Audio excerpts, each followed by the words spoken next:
From the University of Nebraska at Omaha, this is NCITE Insights. I'm your host, Erin Grace. Join us as we discuss today's most pressing issues in terrorism and targeted violence with experts from the field.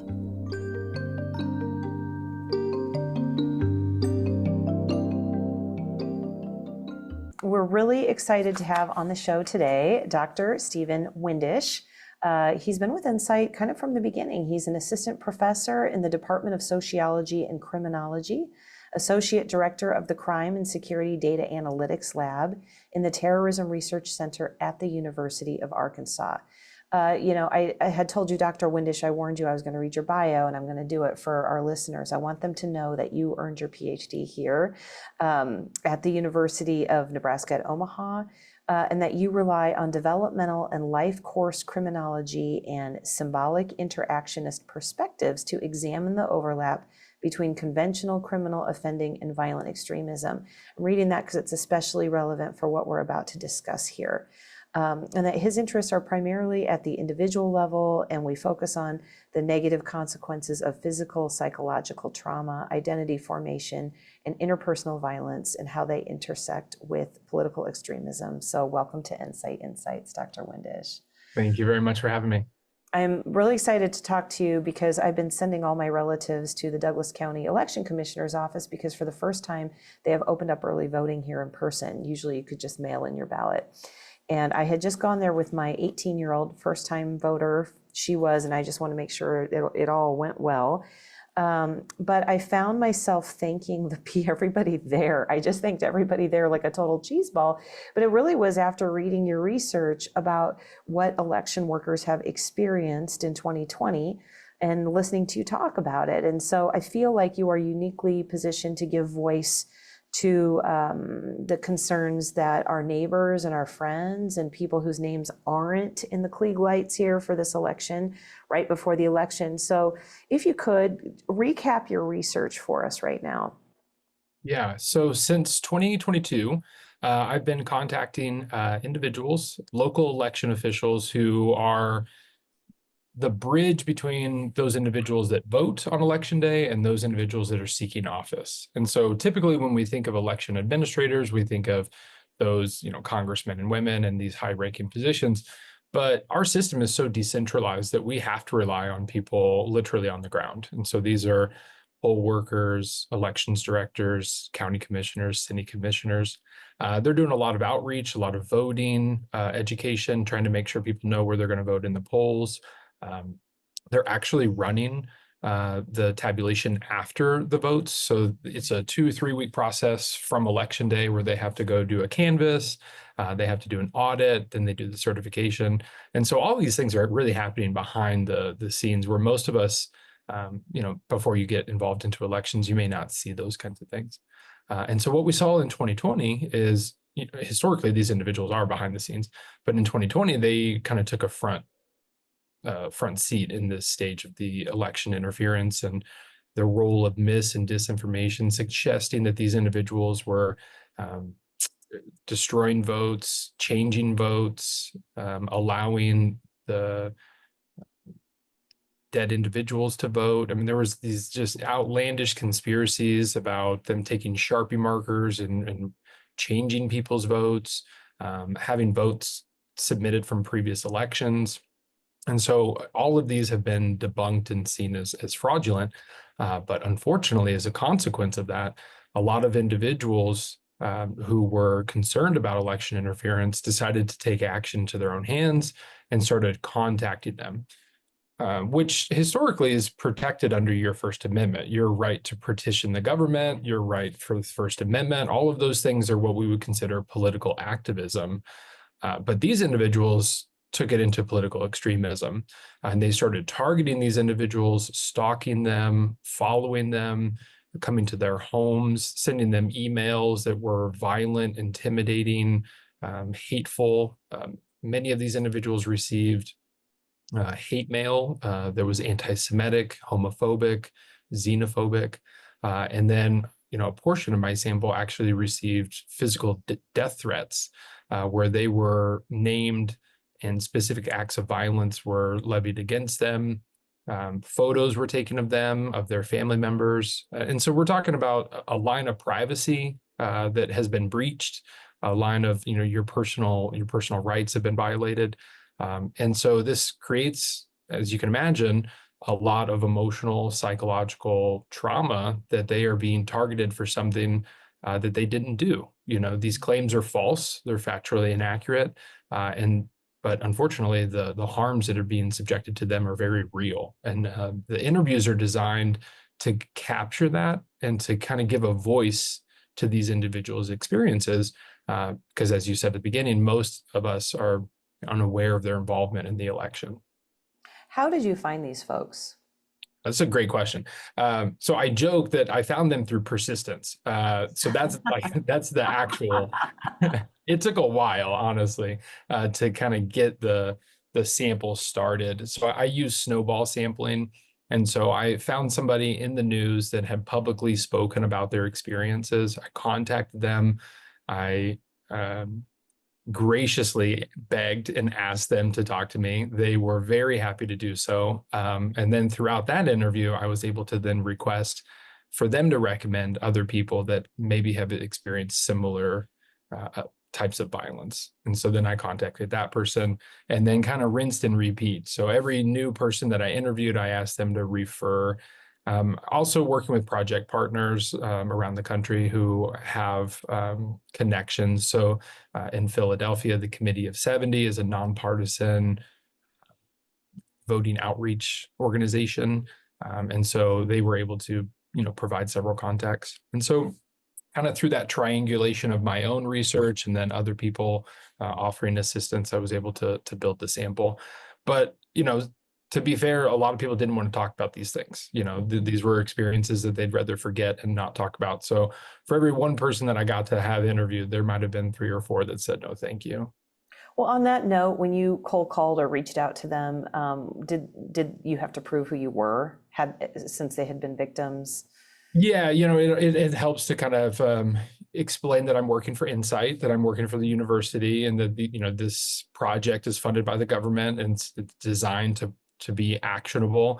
I love what NCITE does, where there has to be an end user. This isn't just us doing research for the sake of research, but we're actually trying to inform policy. And this population of participants, I think, responded to that. I think that they see a need for this. They're the actual victims in these experiences. And so, many of them talked about this being kind of a cathartic experience for them to be able to talk about it eventually, finally, to get it off of their chest, to share these experiences.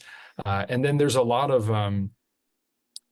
kind of, what can I do so that other people don't experience this as well? So that was nice to kind of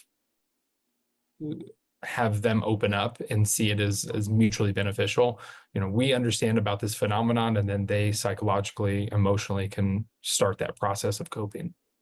I mean, we know, Steven, from national news stories in swing state areas like Arizona and in Georgia, what became, national news events and even the subjects of lawsuits of how these people whose names nobody would really know suddenly were subject to terrible public abuse.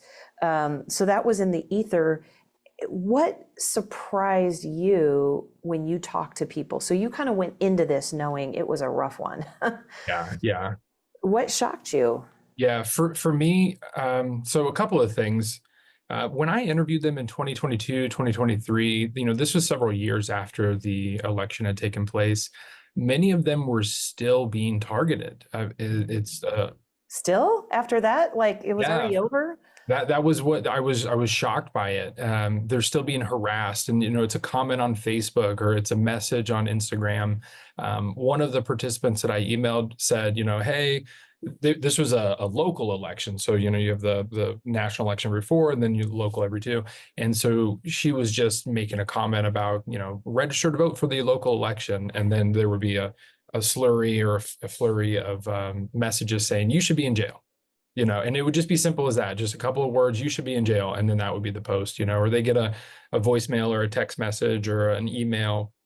Something in the news would kind of trigger it. And then they would get a series of emails, or, somebody would make a press release or maybe a campaign rally or something like that. And so it really surprised me that these are not isolated events that kind of happen or cluster around the election, but they have been this kinds of slow drips for years. And then now we're seeing that faucet is starting to turn back on. So it was a very hot and heavy in 2020, continued throughout, and then now we're starting to see that escalation. So that really surprised me. The other thing that really surprised me was it's not just them that's being targeted in a lot of these attacks. Many of the times their friends, their family members, even their dogs and pets are being targeted and mentioned. And I think that level of detail underscores and highlights the psychological terror that's associated with this form of extremism. They are literally in their heads, and many of them talk about, I have a target on my back. And they don't mean that metaphorically. They've been sent text messages with a crosshair over their head saying, do the right thing and fixing the count. And so that gets into their psychological mindset, that even when they're not directly exposed to the threats, it's still lingering in their subconscious. It's still lingering in the back of their mind that somebody has put a target on my head, and it could be at any moment that maybe violence could take place. And many of them talk about that, saying like the real harm of this is all it takes is one person. You know, this is not something that requires 20,000, 40,000, 50,000 supporters. It takes one person willing to do something stupid, and my whole life is ruined. And I think that psychological toll, it manifests in a lot of these interviews where they talk about anxiety, depression, having to cope with it through various mood altering substances, alcohol and drugs, therapies. Many of the people I interviewed were actively in therapy trying to process these experiences. Did the people that you interviewed, how many have quit? Yeah, so it actually fits exactly with the national average. So I think I saw a couple months ago that Colorado said that about 30% of their election officials from 2020 are not returning in 24.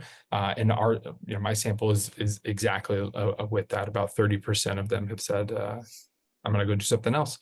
And in some ways it seems worse than it looks. Okay, of that 30%, 3 or 4 of them actually went and started working for nonprofits designed for election education. So like they are not working necessarily boots on the ground to administer the election, but they are still working for more of a public awareness advocacy nonprofit organization that allows to bring awareness to the role of mis and disinformation around the elections. Of your sample, I'm thinking of your NCITE colleagues, Pete Simi and Seamus Hughes's project, which is measuring threats to public officials as they appear in the federal court system. So these are formally charged individuals whose threat went beyond the First Amendment, was actionable in the federal, adjudication process. And of course, those numbers it's a one-way trend going almost straight up. And so of your sample, were any of the threateners, were they all anonymous? Were they reported to police? Do you know? Did anything come of it? Yeah, so not all of them were anonymous. I can go into some like anecdotal experiences, but I'd love to hear what happens when somebody sends you a text with a head with the crosshairs on it. Yeah. So there's this one incident where, and I think I mentioned this to you previously, where a county commissioner was opening the mail, and in his mail, he opened it up, and it wasn't even addressed to him. It was actually mail given to a person in his jurisdiction that was encouraging them to vote early. And he opens it up, and out spills a whole bunch of bug guts and dead carcasses that this individual had put into the mail because he didn't want to early vote. And so then he returned it to the county commissioner's office, but he didn't scratch out his name. So it showed exactly who sent it. And so he got a visit from the FBI. Because all over the email, or all over the mail envelope, was profanity and QAnon conspiracies, and very not nice language. Yeah. And so those are the kinds of things that happen the most often. I don't believe any of the people in my sample at the time of the interview. Things have maybe have progressed since then, but at the time of the interview, several of them had reported the threats to law enforcement, and law enforcement were looking into it to see, what is this person's level of credibility? Do they own any weapons? Do they have a previous history of extremism or criminality? And so the kind of the criminal justice process, the bureaucratic process, is taking hold. But at the time of the interviews, nobody had been formally like arrested or charged, none of the offenders. A lot of the comments that they received on social media, would be tagged with the person. It would have the person's account on them. But there would be reasons for why it wouldn't be considered credible. And I think that that's something that I've learned in this project is what is considered a true threat, what goes to the level of a true threat is very, very difficult. Things like someone should kill you versus I will kill you, those are going to be treated too differently. Someone should kill you is an opinion. It's just your position on the matter. I will kill you has the potential to be prosecuted as a death threat. But even then, they're going to go and say, well, is that person living close to this person? Do they physically have the ability to do that?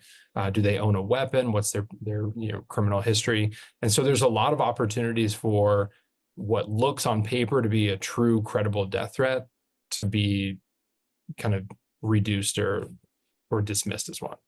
So interesting where that line is and how different it must be for jurisdictions and who is investigating it, right?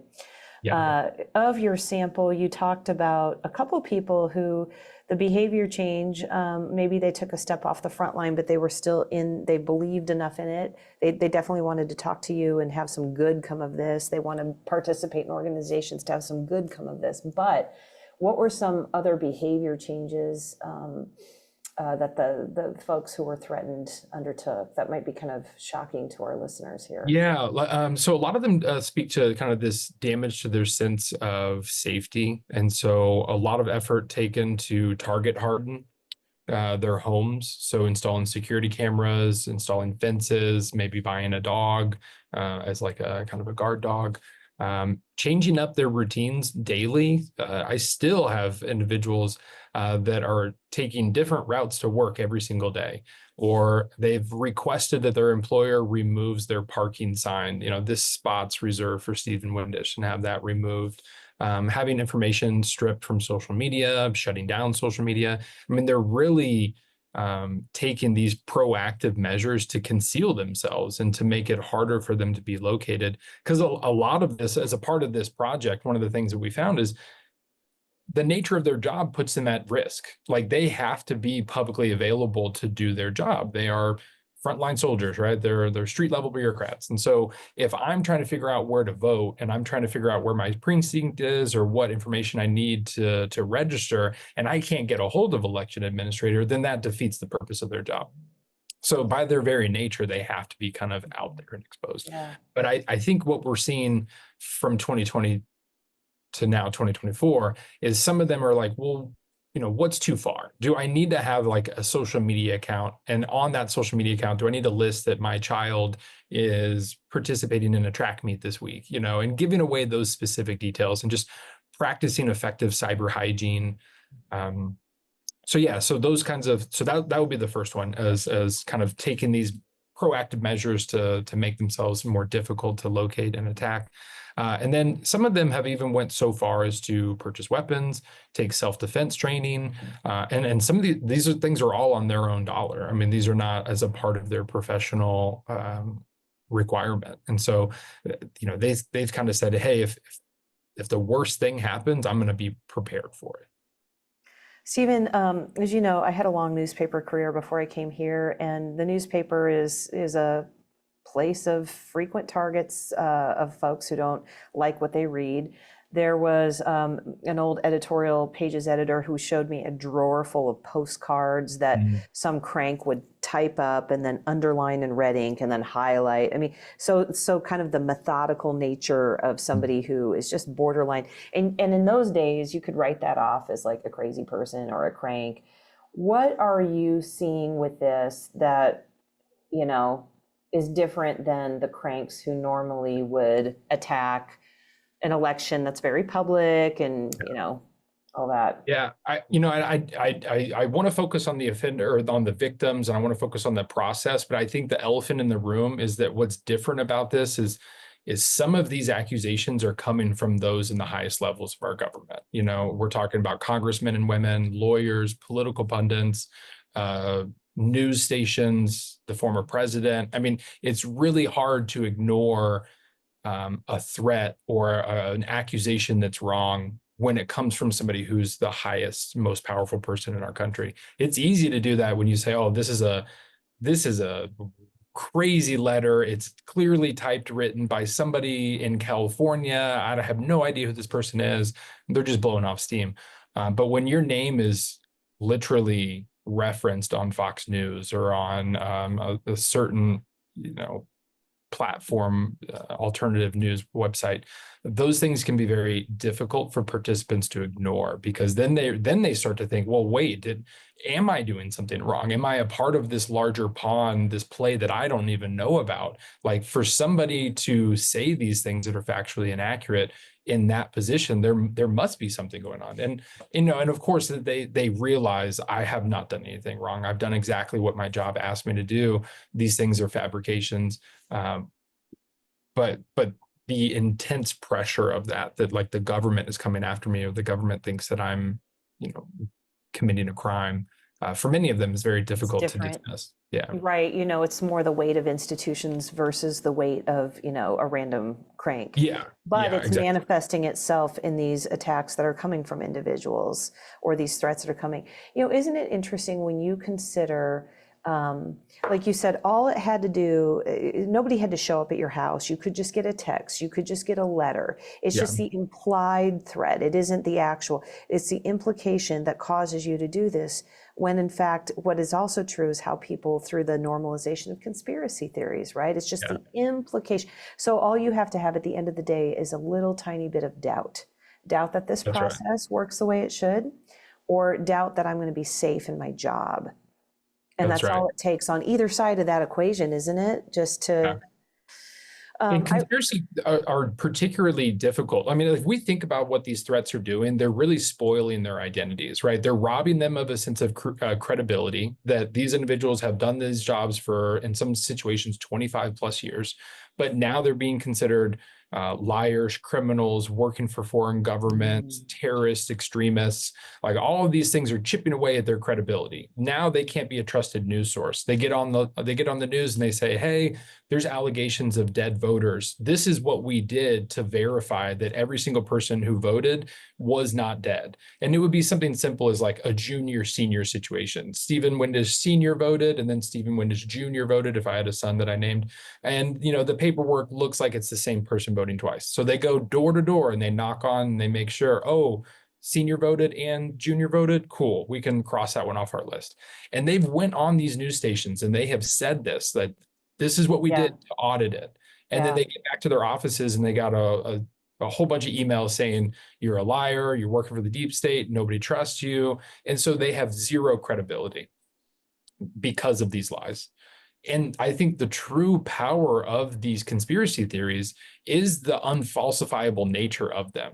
That whoever believes them can always twist evidence, can always move facts, distort the truth, and never be convinced that what the person is saying is truthful, right? Because everything that they're going to say is just further reinforcing the conspiracy of them trying to take over the government.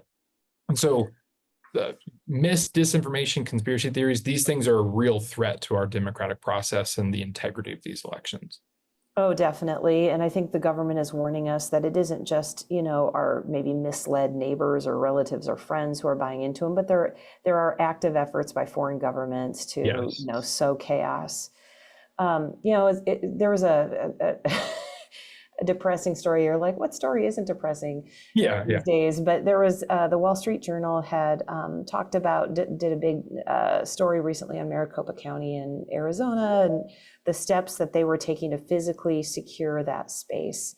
And I saw things like metal doors, fencing, bulletproof glass, There are some jurisdictions that are even getting bulletproof vests for their employees. But I Yeah. guess the detail that kind of threw me off my balance was snipers in Maricopa County. Like they'll have on election day, and just sort of thinking through the fortification of these places that in my whole lifetime have been schools. Where do Yeah. you show up to vote? Universities, churches. What place has a big parking lot? What place is open to the public? And a Yeah. lot of schools are saying, we don't want it. We don't want Yeah. to deal with that. And so here at Maricopa County, where they're actually going to count the ballots, you've got this incredible fortification. What do you think of all that? Well, I mean, I think those are, active efforts to target harden, that these are soft targets, these election centers. So I think, the playbook says that's what we should do. And I think that that's fine. I do have two concerns. One is that how many people are you intimidating it away from voting? Just, do I want to go to that facility and vote? Am I going to have to check in and go through all this security? Maybe they're intimidated by just the presence of the police force. So like that does concern me about fortifying these institutions so much that you may kind of dissuade voters from physically going on election day. But more central to my sample, I think that is kind of a half measure. I think that that's very nice for them to do on election day. But one of the things that we've seen is that these individuals are being threatened before election day. They're being threatened on election day. They're being threatened after election day. So it's great that we have this one cross-sectional time in place that's heavily guarded.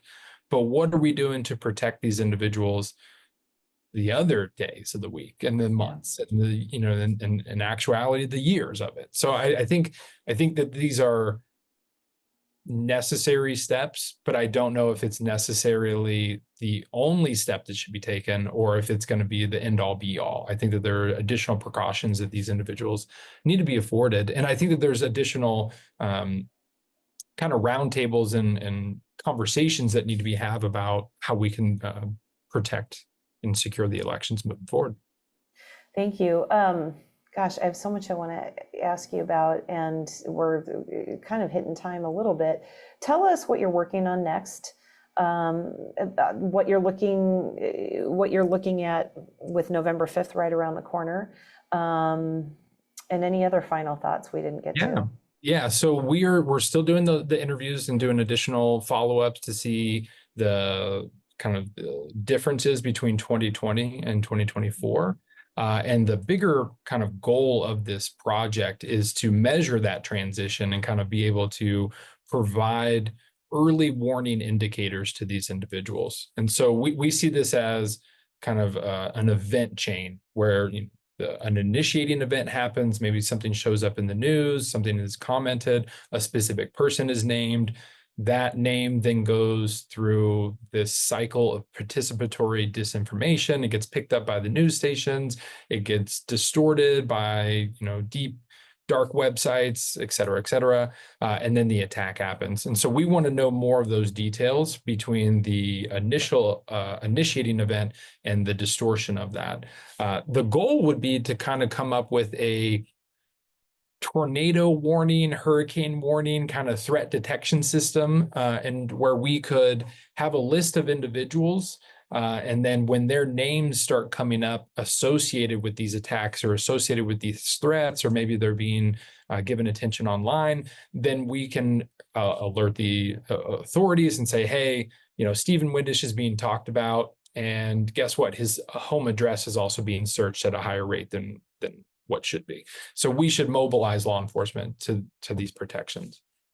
And so looking at that, more processes about the long-term consequences of these death threats, the legal nuances of death threats, and where the difference between protected speech is, cyberbullying, violent talk, hate speech, and then the death threat, just so we can get more information about how to identify it, and then to educate the public that, hey, you've been a victim of hate speech, or you've been a victim of a death threat. Because a lot of the participants kind of, were naive to it. When they describe what kind of messages they're getting, I don't know if they necessarily had the background to know that violates their their First Amendment. They're using racial slurs or religious slurs against them.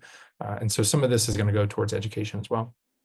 I love the education component, especially for just the public, right? So if you are someone who is highly politically attuned and you want to reach out in a negative way, at least you know what the guardrails should be, and so you're fully informed and aware of that. Yeah.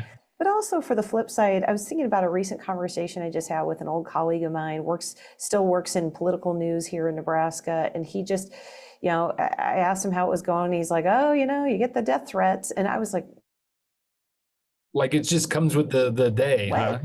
Yeah. And it's a little bit of the bravado of the job. And, he was shrugging it off. But I was thinking well, I never got those. And that was then, and this is now. And you have this job that puts you right in the bullseye in that regard.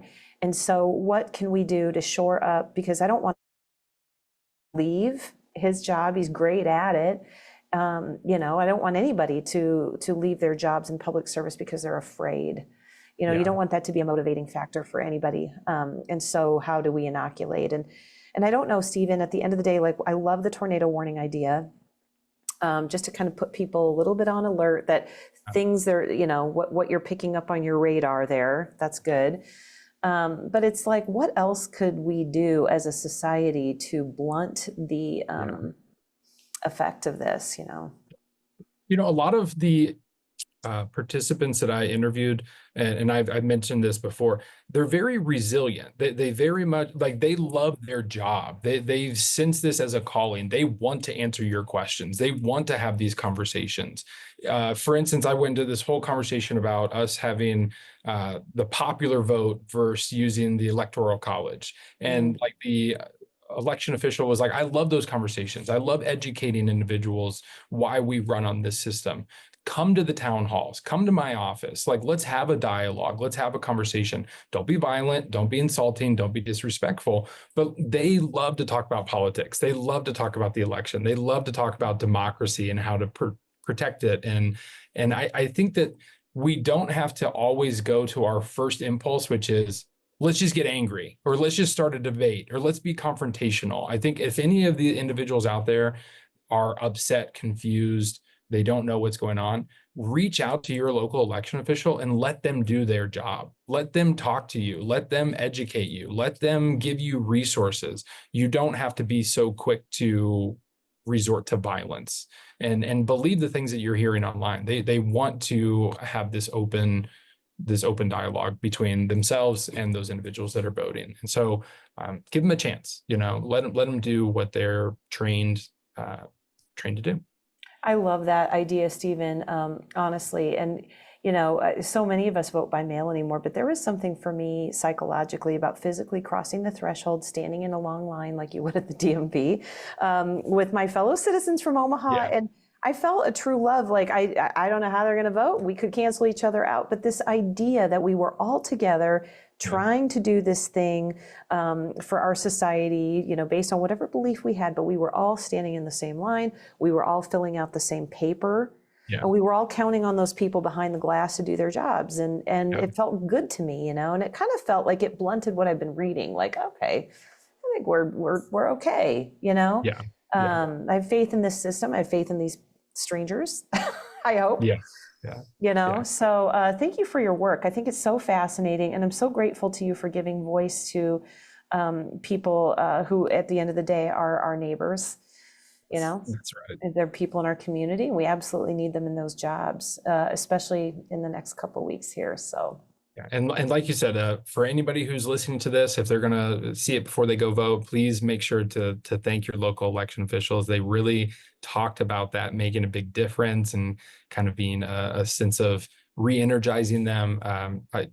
This is an important act of public service that they're doing. I think right now more than ever.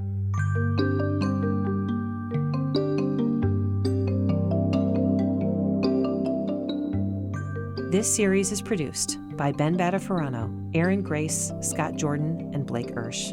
Thank you for joining us for another episode of NCITE Insights. The National Counterterrorism, Innovation, Technology, and Education Center, or NCITE, is an academic center of excellence for the Department of Homeland Security. Looking to find out more? Check out our website at ncite.unomaha.edu or email us at ncite@unomaha.edu.